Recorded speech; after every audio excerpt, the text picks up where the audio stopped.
नमस्कार दोस्तों, ये बहादुरगढ़ में स्थित पटेल नगर का ये हाट है। पटेल नगर को मिनी बिहार भी कहा जा सकता है क्योंकि इसके आसपास बहुत सारी फैक्ट्रियां हैं सेक्टर 16-17 में, जिसमें तकरीबन सभी मज़दूर जितने भी हैं बिहार यूपी से ही आए हुए हैं। वही यहाँ पे पटेल नगर में नियरेस्ट होने की वजह से यहीं पर पूरा मिनी बिहार बसा हुआ है। तो इनको सस्ते रेट में चीज़ें उपलब्ध कराने के लिए इस तरह हर शुक्रवार हाट लगता है। तो कहने की बात ये है कि हमारे हरियाणा में पटेल नगर में और भी कई जगहों में बिहार की इतनी बड़ी संख्या में, लाखों की संख्या में लोग आके यहाँ बस जाते हैं और पूरे परिवार समेत बस जाते हैं। यहीं फैक्ट्रियों में काम करते हैं, यहीं व्यापार करते हैं और यहीं अपना जीवन यापन करते हैं। कुछ लोगों को तो जैसे मैं आपको पिछली वीडियो में भी दिखाया था, सड़कों के किनारे बस जाते हैं और जो काम नहीं करना चाहते हैं वो बच्चों से भीख मंगवाते हैं, चोरी करवाते हैं और भी बाकी के गलत धंधे करते हैं। तो आप देख सकते हैं इसमें तकरीबन सारे के सारे ख़रीदार भी बिहारी हैं और जितने दुकानदार हैं वे सारे भी बिहारी हैं। वैसे तो रोज़ बाज़ार लगता है, लेकिन शुक्रवार के दिन विशेष बाज़ार लगता है।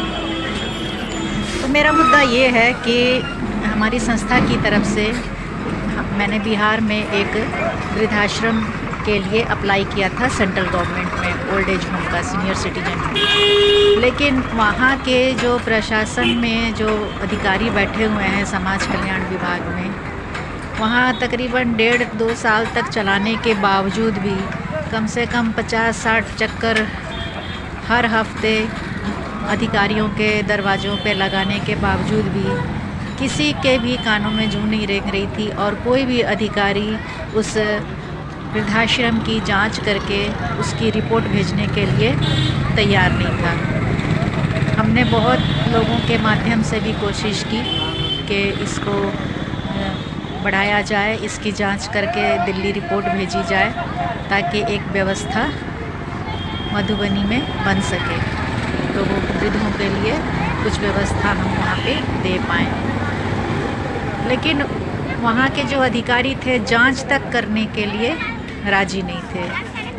तब बहुत खर्चा भी होता है, बाहर जा कर के एक वृद्धाश्रम स्थापित करना, इतने सारे लोगों को रोज़ खिलाना पिलाना कोई मामूली बात नहीं है। लेकिन एक आईएएस अधिकारी होने के बावजूद वो ऐसा आंचलिक भेदभाव रखते हैं, क्योंकि जब हमने पता करने की कोशिश की कि इतनी हमने व्यवस्था की हुई है, इतने अच्छे ढंग से लोगों को हम खिलाते पिलाते हैं, खाली समय में हम बच्चों को पढ़ाते भी हैं और उसके बाद उनको भी कोई भी व्रत त्यौहार 15 अगस्त 26 जनवरी हर चीज़ उन लोगों के साथ मनाते हैं, किसी चीज़ का भेदभाव नहीं करते हैं। तो फिर अधिकारियों को इस तरह का भेदभाव नहीं करना चाहिए, क्योंकि सरकार तो योजना लाती है।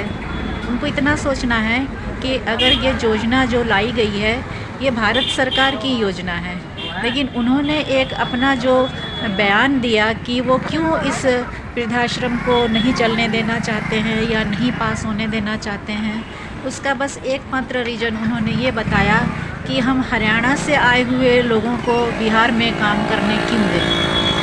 क्योंकि हमने कुछ अपने लोगों को भेज करके ये पता लगाने की कोशिश की आखिर क्या वजह है, क्यों ये जांच नहीं करते हैं, क्यों ये भेजते नहीं है रिपोर्ट ताकि ये दिल्ली से पास हो सके और इसको हम व्यवस्थित ढंग से चला सकें।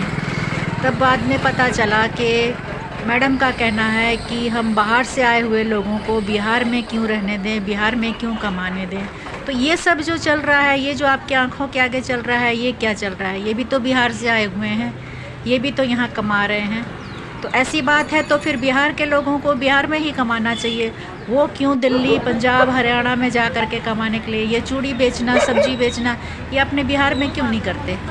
लेकिन हम लोगों को इन चीज़ों से कोई आपत्ति नहीं है, ना हमने किसी ने कभी आपत्ति जताई है, ना हमने कोई ऐसा भेदभाव रखा है।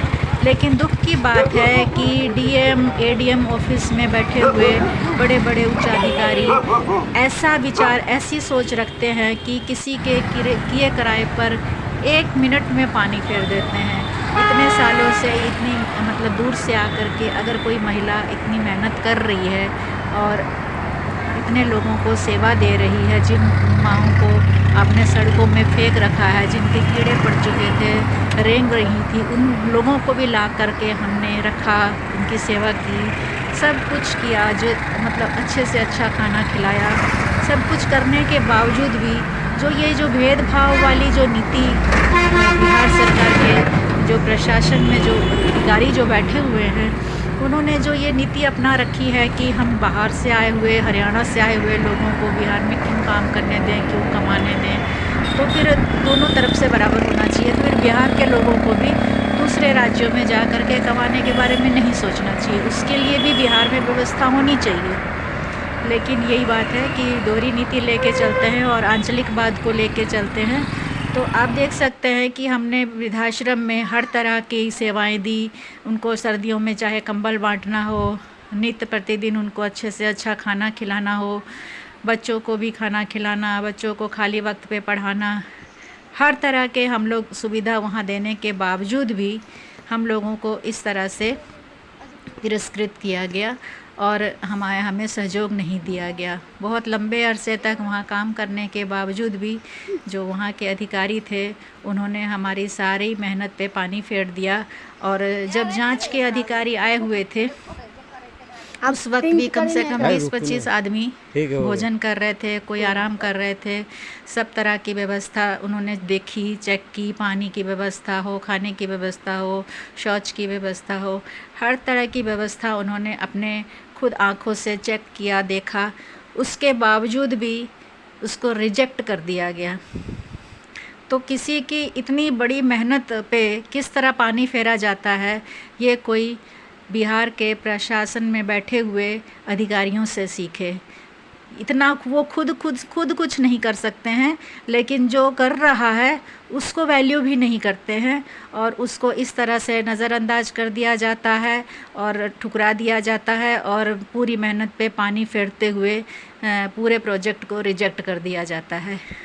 तो ये दोहरी नीति कब तक चलेगी? अगर यही अवस्था रहेगी तो फिर ये अधिकारियों का इतना पढ़े लिखे होने का क्या फ़ायदा और इस तरह से जांच करने का क्या फ़ायदा? जब जांच में जो पाया गया, जितने लोग पाए गए, जो व्यवस्था देखी गई, अगर जांच में आप वो नहीं लिखेंगे, आप जा कर के रिजेक्ट लिख देंगे और कारण लिखेंगे नो बेनिफिशरी, तो ये तो फिर सरासर अन्याय है ना, सरासर धांधली है। गलत मतलब व्यवहार हो रहा है बाहर के लोगों के साथ। जब आप अपने लोगों को बाहर भेजते हो तब ये नहीं सोचते हो, लेकिन बाहर का अगर एक आदमी आके बिहार में काम कर रहा है तो वो आप लोगों के लिए एक बहुत बड़ी समस्या है। वहाँ पर फिर आप आंचलिकवाद को लेकर के बीच में आ जाते हैं कि बाहर से आए हुए लोगों को हम यहाँ काम करने नहीं देंगे। हम हमारे लिए खुद के लिए नहीं है तो हम दूसरे को क्या। चाहे प्रोजेक्ट भारत सरकार का है, चाहे कोई बाहर की संस्था वहाँ काम कर रही है, लेकिन सोचने वाली बात यह है कि जो वृद्धाश्रम है वहाँ पे जो बेनिफिशरी है वो तो बिहार के ही हैं, वो तो उसी ज़िला के ही हैं। तो फिर बेनिफिशरी अगर वहाँ के हैं, स्टाफ वहाँ के हैं, बिल्डिंग वहाँ के हैं, तो एक तरह से पूरा का पूरा जो बेनिफिट है वहीं के लोगों को ही तो मिल रहा है।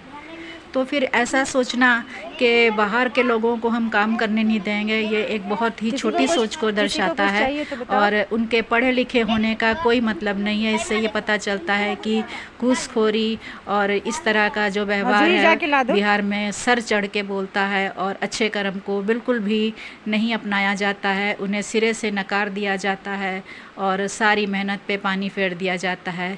तो यही हालत रही तो आप सोच सकते हैं बिहार किस तरह से आगे बढ़ेगा, कैसे ही तो उन्नति करेगा और लोग भी फिर आगे से उस जगह पे कोई भी अच्छा काम करने के पहले 10 बार सोचेंगे, क्योंकि इतनी बड़ी लेवल पे काम करना, इतना मेहनत करना और उसके बाद रिजेक्ट का सामना करना एक मामूली बात नहीं है, बहुत तकलीफ़ होती है।